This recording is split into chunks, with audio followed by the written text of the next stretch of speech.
The medieval knight, a warrior clad in shining armour, sworn to a code of honour, and feared on the battlefield. But how did these legendary warriors come to be?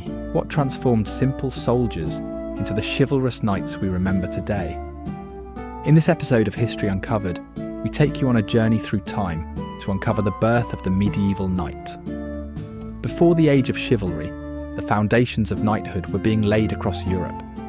In the waning days of the Roman Empire, elite cavalry units known as cataphracts inspired later European warriors.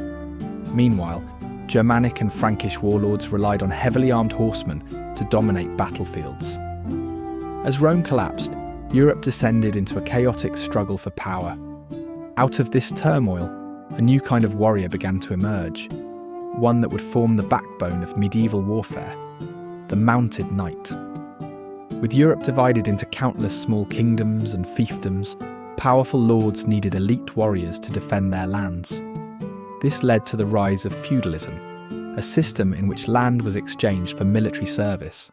Lords granted knights land, or fiefs, in return for loyalty and protection.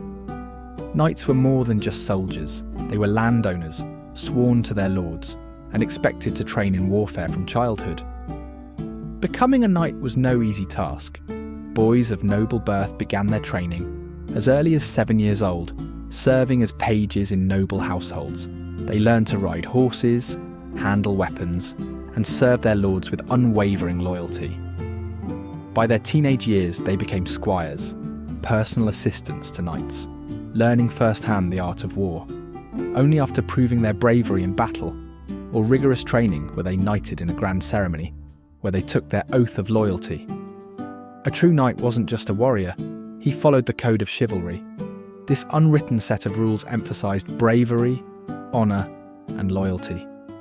Knights swore to protect the weak, uphold justice, and serve their lords and the church. But the reality of knighthood wasn't always so noble. While some knights followed the ideals of chivalry, many others used their power for personal gain, becoming little more than armoured warlords. Knights were the shock troops of medieval warfare. Armed with swords, lances, and chainmail, they could break enemy lines with devastating cavalry charges. But their dominance wasn't just due to brute force, it was also about tactics. With their war horses and superior armour, knights changed the way wars were fought. But as history would show, their power would not last forever. Knights reached the peak of their power during the Crusades, religious wars that saw thousands of knights fighting in the Holy Land. Orders like the Knights Templar and the Teutonic Knights became legendary. But as powerful as they were, the age of the knight was not eternal. The invention of the longbow, pikes, and eventually gunpowder weapons slowly made knights less effective.